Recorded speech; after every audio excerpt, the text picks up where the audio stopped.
السلام علیکم ورحمۃ اللہ۔ ترجمہ تفسیر القرآن الکریم، سبق نمبر 331، الانفال، آیت 45 تا 46، پارہ نمبر 10۔ اعوذ باللہ من الشیطان الرجیم۔ یا ایہا الذین آمنوا اذا لقیتم فئة فاثبتوا اذا لقیتم فئة فاثبتوا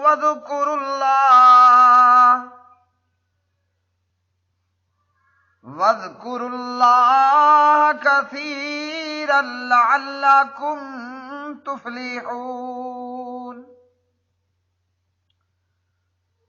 وَأَطِيعُوا اللَّهَ وَرَسُولَهُ وَلَا تَنَازَعُوا فَتَفْشَلُوا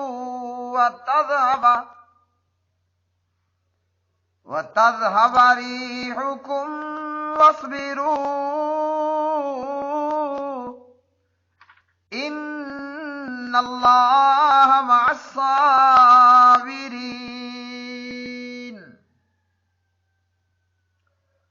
اے لوگو جو ایمان لائے ہو، جب تم کسی گروہ کے مقابل ہو تو جمے رہو، اللہ تعالیٰ کو بہت زیادہ یاد کرو تاکہ تم فلاح پاؤ، اور اللہ تعالیٰ اور اس کے رسول صلی اللہ علیہ وسلم کا حکم مانو، اور آپس میں مت جھگڑو ورنہ بزدل ہو جاؤ گے اور تمہاری ہوا اکھڑ جائے گی، اور صبر کرو، بے شک اللہ تعالیٰ صبر کرنے والوں کے ساتھ ہے۔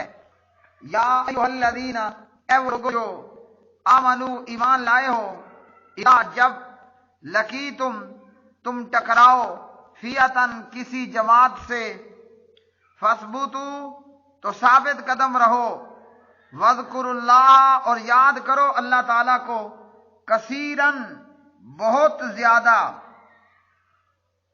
لعلکم تاکہ تم تفلحون فلاح پاؤ، وَأَطِیعُوا اللہ اور اطاعت کرو اللہ تعالیٰ کی، ورسولہ اور اس کے رسول صلی اللہ علیہ وآلہ وسلم کی، وَلَا تَنَازَعُوا اور نہ تم آپس میں نزاع کرو، فَتَفْشَلُوا ورنہ تم کم ہمت ہو جاؤ گے، وَتَذْهَبَ اور جاتی رہے گی، رِيحُكُمْ تمہاری ہوا، وَاصْبِرُوا اور صبر کرو، ان اللہ بے شک اللہ تعالی مع الصابرین صبر کرنے والوں کے ساتھ ہے۔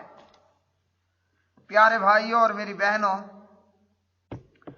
اللہ رب العالمین نے ان آیات بینات میں ایمان والوں کو کافروں کے مقابل میں لڑتے ہوئے ڈٹ جانے کا حکم دیا، نمبر 1۔ نمبر 2، اللہ سبحانہ و تعالیٰ کو کثرت کے ساتھ یاد کرنے کا حکم دیا، اور نمبر 3، اللہ اور اس کے رسول صلی اللہ علیہ وسلم کے حکم کو ماننے کا حکم دیا، اور نمبر 4، آپس میں جھگڑا کرنے سے منع کیا، اور نمبر 5 یہ بتایا کہ صبر کرنا ہے۔ تو جنگ جیتنے کے لیے، مارکا جیتنے کے لیے ان 5 چیزوں کا ہونا ضروری ہے۔ جب بھی کسی جماعت کے اندر یہ 5 چیزیں موجود ہوں گی، وہ فتح یاب ہوں گے اور وہ کامیاب و کامران ہوں گے، بھلے ان کی تعداد کتنی ہی کم کیوں نہ ہو، بھلے لڑائی کے وسائل اور آلات حرب، جنگی ساز و سامان برائے نام ہی کیوں نہ ہو، ان چیزوں کا ہونا ضروری ہے، اور مسلمان ہمیشہ سے انہی 5 چیزوں کو بروئے کار لا کر مارکا جیتا کرتے تھے اور آج بھی مسلمانوں کی جیت اسی چیز پر ہوتی ہے کہ مسلمان لڑنے والے مجاہد میں یا مسلمان لڑنے والے آرمی سولجر کے اندر یہ 5 بنیادی چیزیں موجود ہوتی ہیں۔ اور اسی طرح اللہ کی راہ میں جہاد کی تیاری کرانے والے لوگ، انہیں چاہیے کہ مومن مسلمان مجاہد کو یا مسلمان آرمی کے سولجر کو تربیت کرنے والے کی ذمہ داری ہے کہ ان 5 چیزوں کی اچھی طرح سے تربیت کرے۔ جب یہ مجاہد کے اندر اور مسلمان جنگجو کے اندر یہ 5 چیزیں موجود ہوں گی تو اللہ سبحانہ و تعالی فتح و کامیابی اور کامرانی عطا فرے گا۔ ان میں سے ایک چیز تو یہ فرمائی کہ جب کافروں کے مقابلے میں لڑنا ہے تو جم کر لڑنا ہے، یعنی میدان جہاد میں جم کر لڑنا ہے، موت سے ڈرنا کوئی نہیں اور موت سے ڈر کر پیٹھ پھیر کے بھاگنا کوئی نہیں ہے، جتنی تکلیف کیوں نہ پہنچ جائے، صبر کا دامن اپنے ہاتھ سے نہیں جانے دینا۔ جو بھی لڑاکو اور جو بھی جنگجو اور جو بھی آرمی کا سولجر، جو بھی مسلمان اور جو بھی مجاہد میدان جہاد میں جم کر لڑتا ہے اور کسی بھی قسم کے زخم اور تکلیف کے سامنے وہ ہتھیار نہیں ڈالتا بلکہ صبر کا دامن اختیار کیے رکھتا ہے، جیسا کہ پیارے نبی علیہ الصلوۃ والسلام نے احد کے میدان میں کیا اور آپ صلی اللہ علیہ وسلم صحابہ جمے رہے اور صبر کیے رہے، یہاں تک کہ آپ صلی اللہ علیہ وسلم کا چہرہ انور زخمی کر دیا گیا اور آپ علیہ الصلوۃ والسلام کو پتھر مار کر آپ صلی اللہ علیہ وسلم کا دانت مبارک بھی شہید کر دیا گیا، لیکن جمے رہے اور تکلیف پر صبر کرتے رہے۔ تو جب یہ چیز موجود ہوگی اس لشکر کو کامیابی اور کامرانی عطا ہوگی۔ نمبر 3 یہ کہ جہاد اور مارکا جیتا جاتا ہے، لڑائی میں فتح حاصل کی جاتی ہے اللہ کا ذکر کر کے، جیسا کہ پیارے نبی علیہ الصلوۃ والسلام بدر کے میدان میں کفار کے مقابلے سے پہلے زارو قطار اور بڑی وہ جستجو اور بڑی تگ و دو اور بڑے اہتمام کے ساتھ اللہ سبحانہ و تعالیٰ سے لگاتار کنٹینیو دعا کرتے ہیں۔ تو جہاد میں اور لڑائی میں مارکا جیتنے کے لیے ضروری ہے کہ مجاہد اور مسلمان آرمی کا نوجوان اسے دعائیں کثرت سے یاد ہونی چاہیے، اسے دعائیں کثرت سے یاد ہونی چاہیے، اور دعا کا طریقہ یہ ہے کہ اللہ وحدہ لا شریک کی حمد و ثنا بیان کی جائے۔ اللہم لک الحمد انت نور السماوات والارض ومن فیہن۔ اسی طرح پیارے نبی صلی اللہ علیہ وسلم پر درود پڑھا جائے اور مسلمان لڑنے والے کافروں کے مقابلے میں وہ زیادہ سے زیادہ اللہ کا ذکر کریں، گڑ گڑا کر اللہ کے حضور دعائیں کریں۔ مجاہد اور آرمی کا جوان جس قدر زیادہ اللہ کا ذکر کرے گا اور اسی طرح دعائیں کرے گا تو اللہ سبحانہ و تعالی ان کو ان کی کم تعداد اور کم وسائل کے باوجود کامیاب و کامران فرمائے گا، کامیابی اور کامرانی اور فتح یابی نصیب فرمائے گا۔ اسی طرح میدان جہاد میں کیا کرنا ہے؟ اللہ اور اس کے رسول صلی اللہ علیہ وسلم کی اطاعت کرنی ہے اور اللہ رسول ہی کے حکم سے امیر لشکر کی بھی اطاعت کرنی ہے۔ جو آپ کا کیپٹن ہے، جو آپ کا میجر ہے، جو آپ کا حوالدار ہے، آپ نے اس کی اطاعت کرنی ہے اور کوئی ایسا کام نہیں کرنا کہ جو کیپٹن، میجر، حوالدار کی اطاعت کے خلاف پڑتا ہو، نافرمانی نہیں کرنی۔ یہ اطاعت ایک ایسی چیز ہے کہ اللہ سبحانہ و تعالیٰ نے اس کا حکم دیتے ہوئے فرمایا وَأُولِي الْأَمْرِ مِنْكُمْ، جو تمہارے اولی الامر صاحب امر ہیں۔ میدان جہاد میں ایک فوجی کے لیے، ایک مجاہد کے لیے اس کا کمانڈر، اس کا کیپٹن، اس کا میجر، اس کا حوالدار وہ اولی الامر ہے، وہ اس کا امیر ہے، اور مجاہد اور سولجر پر ضروری ہے کہ وہ اپنے کیپٹن اور میجر اور جرنل اور اپنے حوالدار کی پوری پوری اطاعت کرے۔ جب یہ ہوگا تو مسلمان جنگ جیت جائیں گے اور مارکا جیت لیں گے کہ ہر حال میں اپنے امیر کی اطاعت کرنی ہے۔ اور آج امیر وہ کیپٹن ہے، حوالدار ہے، میجر ہے، اسی طرح دیگر۔ تو ان اطاعت کرنے کی وجہ سے یہ ہوگا کہ اللہ سبحانہ و تعالی فتح یابی عطا فرمائے گا۔ اور اسی طرح فرمایا آپس میں جھگڑنا نہیں ہے، میدان جھگڑا کرنا دو مسلمانوں کا ہر مقام پر اور ہر مکان پر حرام ہے۔ دو مسلمانوں کا آپس میں لڑائی کرنا، جھگڑنا، یہ ہر جگہ حرام ہے، اور بالخصوص آپس کے جھگڑوں سے میدان جہاد میں، مارکے کے میدان میں گریز کرنا ہے۔ جب دو مسلمان سولجر اور مجاہد میدان جہاد میں لڑائی سے گریز کریں گے اور آپس میں لڑائی جھگڑا نہیں ہوگا تو یہ بھی مارکا جیتنے کا ایک بہت بڑا سبب بن جائے گا۔ اور اگر مسلمان آپس میں ہی لڑنا شروع ہو گئے تو پھر یہ ہوگا کہ مسلمانوں کا رعب و دبدبا وہ کافروں پہ جاتا رہے گا، اور یوں مسلمان شکست خوردہ ہو جائیں گے۔ اور صبر اختیار کرنا ہے۔ زخم، تکلیف اور مصیبت اور حالات کتنے ہی خراب سے خراب تر نظر کیوں نہ آ رہے ہوں، صبر کا دامن اختیار کیے رکھنا ہے۔ جب یہ ہوگا تو پھر اللہ سبحانہ و تعالیٰ کی جو مدد ہے، اللہ صبر کرنے والوں کے ساتھ ہے۔ یوں مسلمان مارکا جیت جائیں گے۔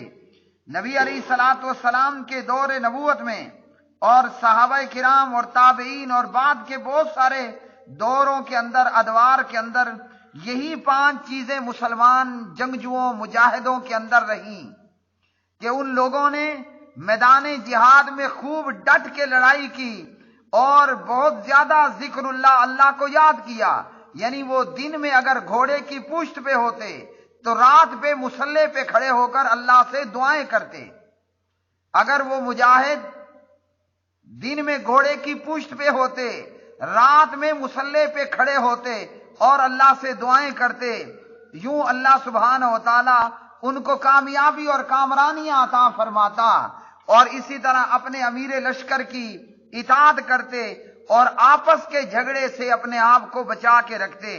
لیکن جب مسلمانوں میں یہ چیز جاتی رہی، ذکر اللہ ختم ہو گیا، اللہ کا ذکر، دعائیں کرنے کا اہتمام ختم ہو گیا، اور اپنے امیر کی نافرمانی ہونے لگی اور آپس میں بدست گربان ہوئے، تو پھر مسلمانوں کے حالات بد سے بدتر ہوتے گئے۔ میدان جہاد کے حوالے سے صحیح بخاری کتاب الجہاد کے اندر حدیث نمبر 2965 پر اور اسی طرح 2966 پر عبداللہ بن ابی اوفا رضی اللہ عنہ راوی ہیں، نبی علیہ السلام نے فرمایا کہ دشمن سے مد بھیڑ کی تمنا مت کرو، دشمن سے لڑائی اور جنگ کی تمنا مت کرو، اور اللہ سے عافیت کا سوال کرتے رہو۔ اللہم انا نسألک العافیت، اللہم انا نسألک العفو والعافیت فی الدنیا والآخرہ۔ لیکن جب دشمن سے مقابلہ ہو جائے تو پھر صبر کرنا ہے، ڈٹے رہنا ہے۔ کیا مطلب؟ کہ اپنی کم تعداد سے، کم مسائل سے خوف زدہ نہیں ہونا، بلکہ لڑتے رہنا ہے اور ڈٹ کر لڑنا ہے۔ کیوں؟ کہ جنت تلواروں کے سائے تلے ہے، جنت تلواروں کے سائے تلے ہے۔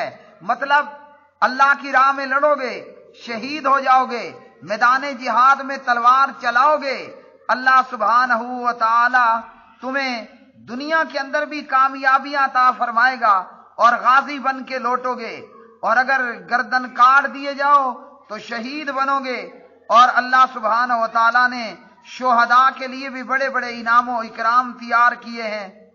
یہی وجہ ہے کہ نبی علیہ الصلوۃ والسلام کی تربیت سے صحابہ کرام رضوان اللہ علیہ مجمعین اور بعد کے مسلمان مجاہدین وہ کم تعداد ہونے کے تھوڑی تعداد ہونے کے باوجود وقت کے بڑے بڑے جو سپر پاورز تھیں، روم، فارس اور اسی طرح دیگر، ان پر وہ غالب آئے اور ہر جگہ لا الہ الا اللہ کا بول بالا ہوا، اور صرف 30 سال سے تھوڑے عرصے کے اندر اسلام مشرق و مغرب تک پھیل گیا۔ آج ہمیں بھی یہ چاہیے کہ ہم کافروں سے جنگ کی تمنا نہ کریں، لیکن جب ہو جائے تو پھر ان 5 چیزوں کا اہتمام کرنا ہے کہ ڈٹ کے اور جم کے لڑنا ہے اور صبر کا دامن اختیار کرنا ہے۔ جنگ میں، جہاد میں ویسے ذکر اللہ ہر وقت کرنا ہے، لیکن بالخصوص اللہ کا ذکر اور دعائیں جنگ اور جہاد میں اور مارکے میں ان کا بہت زیادہ اہتمام کرنا ہے۔ اپنے امیر لشکر کی اطاعت کرنی ہے۔ آپس میں جھگڑنا سال بھر حرام ہے، زندگی بھر حرام ہے، لیکن بالخصوص میدان جہاد میں آپسی کے لڑائی جھگڑوں میں نہیں پڑنا اور صبر اختیار کرنا ہے۔ نتیجہ یہ کہ کل اگر وہ بدر میں 313 ہو کر اور احد میں 700 ہو کر اور اسی طرح قادسیہ کے وارکے میں لاکھوں کے مقابلے میں آٹے میں نمک برابر ہو کر وہ کامیاب ہوئے، تو آج بھی فضائے بدر پیدا ہو سکتی ہے۔ آج بھی فضائے بدر پیدا ہو سکتی ہے اگر سورۃ الانفال کی آیت 45 اور 46 پر مسلمان مومن مجاہدین اور مسلمان آرمی کے جوان عمل پیرا ہو جائیں۔ کیا کرنا ہے؟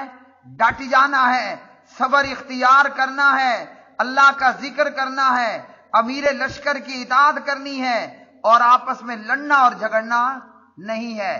پھر فضائے بدر پیدا ہوگی اور دشمن یوں ذلیل ہوگا جیسے بدر و احد میں کافروں کے جو ہے وہ لشکر جرار شکست اور ذلت سے دوچار ہوئے۔